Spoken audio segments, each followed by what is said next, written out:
പ്രിയപ്പെട്ടവരെ നോക്കൂ,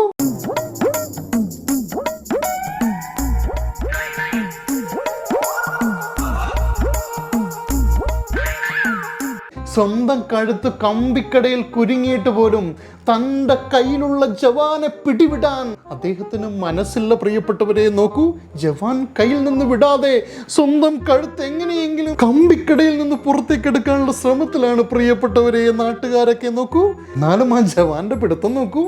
ഈ ആത്മാർത്ഥമായി സേവനം നടത്തിക്കൊണ്ടിരിക്കുന്നവര് ഇത് മാറ്റാൻ വന്നതൊന്നുമല്ല, തൊട്ട് പിറകിൽ ഇത് വാങ്ങിക്കാൻ വേണ്ടി ക്യൂ നിൽക്കുന്നവരാ. എങ്ങനെയെങ്കിലും ഇവന്റെ തലയെടുത്ത് പുറത്തിട്ടിട്ട് വേണം അവന് വേണ്ടുന്ന ജവാൻ അവന് വാങ്ങിച്ചു കൊണ്ടുപോകാൻ. അതിനിടയിൽ അദ്ദേഹം കൈകൊണ്ട് എന്തോ അകത്തിരിക്കുന്ന സെയിൽസ്മാനോട് പറയുന്നുണ്ട്, ഒരു ജവാൻ കൂടി വേണം എന്നാണെന്ന് തോന്നുന്നു കേട്ടോ. സത്യം, ഒരു ജവാൻ കൂടി വേണം എന്ന് തന്നെയാണ് കേട്ടോ. എന്നിട്ട് വേണം ഇപ്പുറത്തെ കയ്യിലും കൂടെ പിടിക്കാൻ വേണ്ടി. അങ്ങനെയാകുമ്പോൾ ഈ രണ്ട് കയ്യിലും ഇങ്ങനെ പിടിച്ചിട്ട് മദ്യത്തിന്റെ ഒരു ശക്തിയെ അല്ല. എനിക്ക് മനസ്സിലാവാത്തൊരു കാര്യം എന്താണെന്നറിയോ, ഈ രണ്ട് കമ്പിക്കടയിലെ എങ്ങനെയാണ് ആ തല പോയത്? ഇതൊക്കെ ഇവിടെ നടക്കുന്ന സമയത്തും കൈയൊന്ന് വിറയ്ക്കാതെ വീഡിയോ എടുക്കുന്ന അകത്ത് നിൽക്കുന്ന ആ ഉദ്യോഗസ്ഥനെ നമ്മൾ നമിക്കണ്ടേ? ഒരു കാര്യം മനസ്സിലായി, ജീവനക്കാരൻ കൈ വിറയ്ക്കാതെ എടുത്ത വീഡിയോ ആണ്. അപ്പൊ എന്തായാലും ഡ്യൂട്ടി സമയത്ത് ആരും ഇല്ല.